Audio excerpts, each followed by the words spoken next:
Assalamualaikum warahmatullahi wabarakatuh. Perkenalkan, nama saya Nisa Unur Aini. Saya perwakilan dari kelompok 4 yang beranggotakan pertama ada Yolanda Dananingrum, kemudian ada Lili Aprilia dan Lintang Alholiso. Di sini saya akan menjelaskan tentang uji regresi.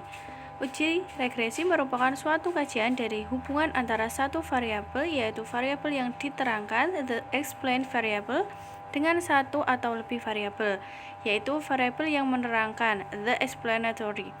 Analisis regresi merupakan studi dalam menjelaskan dan mengevaluasi hubungan antara suatu perubah bebas independent variable dengan satu peubah tak bebas dependent variable dengan tujuan untuk mengestimasi dan atau meramalkan nilai peubah tak bebas didasarkan pada nilai peubah bebas yang diketahui. Apabila variabel bebasnya hanya satu, maka analisis regresinya disebut dengan regresi sederhana. Apabila variabel bebasnya lebih dari satu, maka analisis regresinya dikenal dengan regresi linear berganda. Dikatakan berganda karena terdapat beberapa variabel bebas yang mempengaruhi variabel tak bebas. Kedua, ada tujuan menggunakan analisis regresi.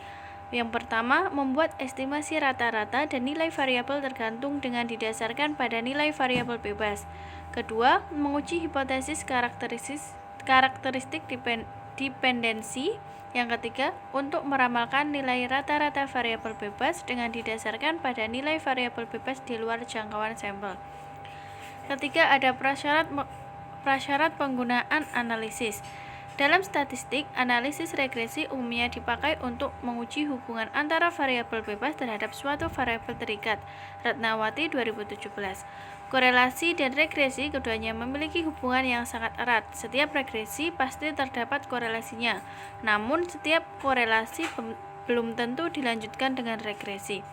Uji regresi akan dimuat dalam kesimpulan penelitian dan akan menentukan apakah penelitian yang sedang dilakukan berhasil atau tidak.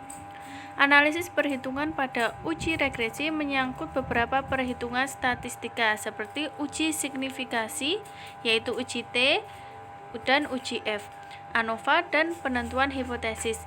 Hasil dari analisis atau uji regresi berupa suatu persamaan regresi. Persamaan regresi ini merupakan suatu fungsi prediksi variabel yang mempengaruhi variabel lain. Regresi linear sederhana. Persamaan regresi linear sederhana merupakan suatu model persamaan yang menggambarkan hubungan suatu variabel bebas atau prediktor X dengan satu variabel tak bebas atau respons Y, yang biasa digambarkan dengan garis lurus seperti disajikan pada gambar 1. Keterangan Y adalah garis regresi, A konstanta atau intercept perpotongan dengan sumbu vertikal, B konstanta regresi slope, X variabel bebas atau prediktor. Harga A dan B sebagai berikut. Bisa dilihat rumus dari harga A dan B. Adapun prasyarat pada uji regresi linear menurut Budiono 2016, yaitu pertama, normalitas, mengatakan bahwa untuk setiap nilai X, nilai-nilai Y yang bersesuaian haruslah berdistribusi normal. Dipenuhi atau tidaknya persyaratan tersebut bisa diketahui dengan melakukan analisis residu dengan membuat distribusi frekuensi data bergolong dari residu-residu yang ada. Jika sampel besar, bisa menggunakan uji kecocokan. Yang kedua, ada linearitas dan keberartian. Pada analisis regresi mengharuskan adanya hubungan fungsional antara X dan Y pada populasi yang linear. Dipenuhi atau tidaknya linearitas dengan melukisnya diagram pencarnya pada bidang bilangan. Untuk melihat keberartian regresi menggunakan pendekatan analisis variansi dengan menggunakan JKT, JKR, dan JKG yang sudah dibahas sebelumnya, sedangkan keberartian koefisien regresi digunakan untuk uji statistik T. Independensi. Persyaratan ini menyebutkan bahwa nilai-nilai Y amatan pada X tertentu harus saling independen. Contohnya, untuk X dan X1, maka terpapar beberapa Y yang berkaitan dengan X1. Nilai-nilai Y tersebut harus independen antara satu dengan yang lainnya. Untuk menguji apakah independensi atau tidak bisa dilakukan dengan menggambarkan residu-residu dengan urutan berdasarkan nilai X. Jika terdapat pola residu, maka independensi tidak terpenuhi. Kemudian ada homoskedastisitas. Persyaratan ini menyebutkan bahwa variasi nilai-nilai Y di sekitar garis regresi harus konstan untuk setiap nilai X. Ada pula yang mengatakan persyaratan ini sebagai persyaratan konstan variasi atau konstan variasi. Untuk melihat apakah homoskedastisitas atau tidak, bisa melihat plot dari residu-residunya. Koefisien korelasi atau R. Untuk mengukur kekuatan hubungan antar variabel prediktor X dan respons Y, dilakukan analisis korelasi yang hasilnya dinyatakan oleh suatu bilangan yang dikenal dengan koefisien korelasi. Persamaan koefisien korelasi atau R bisa dilihat rumusnya, yaitu di situ. Kemudian selanjutnya ada koefisien determinasi atau R kuadrat. Koefisien determinasi dapat ditentukan dengan mengkuadratkan koefisien korelasi. Jika telah ditentukan koefisien determinasi, maka selanjutnya dilakukan uji signifikasi hipotesis yang diajukan. Penggunaan metode analisis regresi linear sederhana memerlukan uji asumsi klasik yang secara statistik harus dipenuhi. Yang pertama, uji normalitas bertujuan untuk menguji apakah dalam model regresi variabel terikat dan variabel bebas keduanya mempunyai distribusi normal ataukah tidak. Model regresi yang baik adalah memiliki distribusi data normal atau mendekati normal. Yang selanjutnya, uji multikolinearitas bertujuan untuk menguji apakah model regresi ditemukan adanya korelasi antara variabel bebas independen, nilai toleransi dan variance inflection factor digunakan untuk mendeteksi adanya multikolinearitas. Selanjutnya ada uji heteroskedastisitas, yaitu bertujuan untuk menguji apakah dalam model regresi terjadi ketidaksamaan varians dari residual satu pengamat ke pengamat yang lain. Jika varians dari residu satu pengamat ke pengamat yang lain tetap, maka disebut dengan homoskedastisitas. Dan jika berbeda disebut heteroskedastisitas. Model regresi yang baik adalah model regresi homoskedastisitas atau tidak terjadi heterokedastisitas karena data ini menghimpun data yang mewakili berbagai ukuran. Yang terakhir ada uji autokorelasi, bertujuan untuk menguji apakah dalam suatu model regresi linear ada korelasi antara kesalahan pengganggu. Jika terdapat korelasi, maka terdapat autokorelasi. Model regresi yang baik adalah regresi yang bebas autokorelasi. Regresi linear berganda. Regresi linear berganda merupakan salah satu pengujian hipotesis untuk mengetahui pengaruh antara variabel bebas independen terhadap variabel tetapnya dependen. Selain itu, uji hipotesis yang lain adalah uji T, uji F, dan uji R kuadrat. Bisa dilihat Y adalah A ditambah B1 X1 plus B2 X2 dan seterusnya, di mana Y adalah variabel terikat, A merupakan konstanta, B1 B2 adalah koefisien regresi, dan X1 X2 merupakan variabel bebas. Selanjutnya ada analisis regresi. Di sini ada sebuah contoh, seorang mahasiswa ingin melakukan analisis regresi terhadap hasil penelitiannya yang berjudul hubungan antara motivasi dan hasil belajar KKPI di SMA X. Pertanyaan penelitiannya ialah sebagai berikut. Apakah hasil belajar KKPI Y dapat diprediksi dari motivasi X, atau apakah hubungan fungsional antara motivasi dan hasil belajar KKPI? Variabel X yaitu variabel bebas atau independen, dan variabel Y merupakan variabel terikat atau dependen. Bisa dilihat data penilaian dari X dan Y terdapat 30 responden. Bisa dilihat di sini. Kemudian ada analisis tabelnya. Diketahui sigma X sama dengan 1105 dan sigma Y adalah 1000, sigma XY adalah 37.056, sigma X pangkat 2 atau X kuadrat sama dengan 41.029, sigma Y kuadrat sama dengan 33.528.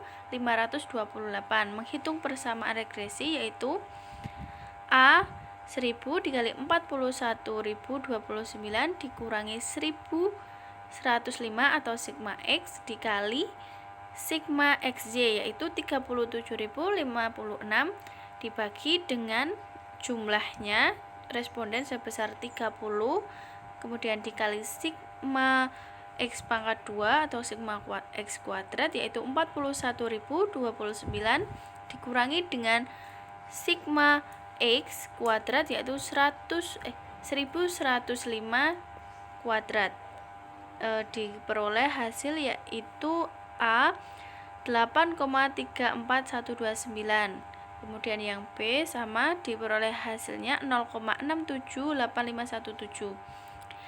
Dari data hasil di atas dapat dibuat persamaan garis regresinya. Y sama dengan 3,834 ditambah 0,68X. Jika X sama dengan 30, maka Y sama dengan 8,34 plus 0,68 dikali 30.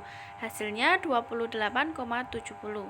Jadi gambar persamaan garis regresinya ialah, bisa dilihat di situ, uji kelinearan dalam keberartian regresi H0-nya harga F regresi non signifikan atau tidak bermakna regresi linier. H1 harga F regresinya signifikan atau bermakna yaitu regresi non linier. Pertama, mengurutkan data X dari kecil sampai terbesar dan diikuti oleh data Y. Jumlah kelompoknya yaitu ke I. Bisa dilihat tabelnya. Kemudian yang kedua, menghitung jumlah kuadrat JK total 33528, JK regional A 33, bisa dilihat 333,33. Kemudian dimasukkan ke dalam rumusnya JKG, bisa dilihat di situ. Nah, kemudian untuk JK TC sama dengan JKS dikurangi JKG, di mana JKS-nya itu 43,26 dikurangi JKG-nya yaitu 37,67, di mana hasilnya 5,59. Nah, yang ketiga yaitu menghitung derajat kebebasan. DKA sama dengan 1, DKB A1 jumlah prediktornya yaitu 1, DK sisa sama dengan N-2, di mana N-nya itu 30, dikurangi 2 sama dengan 28, DK tuna cocok K dikurangi 2, K-nya yaitu 12, dikurangi 2 sama dengan 10, dan DK galatnya yaitu N-K, di mana 30 dikurangi 12 sama dengan 18. Yang keempat yaitu menghitung rata-rata jumlah kuadrat RJK. Bisa dilihat itu rumusnya RJK total sama dengan JK total dibagi per N. Kemudian untuk yang kelima, memasukkan perhitungan ke dalam tabel ANOVA untuk regresi linier. Bisa dilihat tabel ringkasan ANOVA untuk menguji keberartian dan linearitas regresi. Diketahui untuk residunya F hitungnya 98,01, F tabelnya 4,20, kemudian tuna cocok 0,27, F hitungnya dan F tabelnya 2,42. Untuk menghitung membuat kesimpulan yaitu jika F hitung regresi lebih besar dari F tabel, maka harga F hitung signifikan. F hitung regresi yaitu 98,01, sedangkan F tabel untuk DK sama dengan 1/28 pada taraf signifikasi 5% adalah 4,20, sehingga F hitung itu lebih besar dari F tabel, sehingga H0 ditolak dan HA diterima. Dengan demikian terdapat sebuah signifikan antara variabel motivasi dan hasil belajar siswa.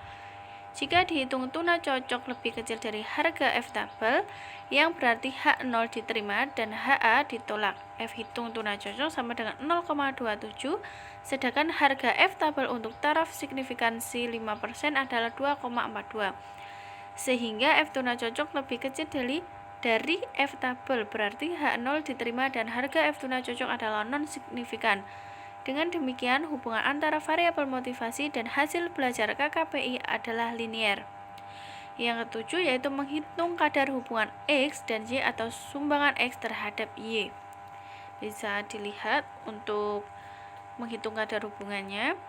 Hubungan motivasi dengan hasil belajar KKPI diperoleh 0,881. Sumbangan motivasi terhadap hasil belajar KKPI adalah 77,8%. Untuk kesimpulan penelitiannya yaitu pertama, terdapat hubungan yang signifikan antara motivasi dan hasil belajar KKPI. Yang kedua, motivasi dapat memprediksi hasil belajar sebesar 77,8%, sedangkan sisanya 22,2% dijelaskan oleh variabel yang lain yang tidak diteliti. Sekian presentasi dari saya. Mohon maaf apabila ada salah kata. Wassalamualaikum warahmatullahi wabarakatuh.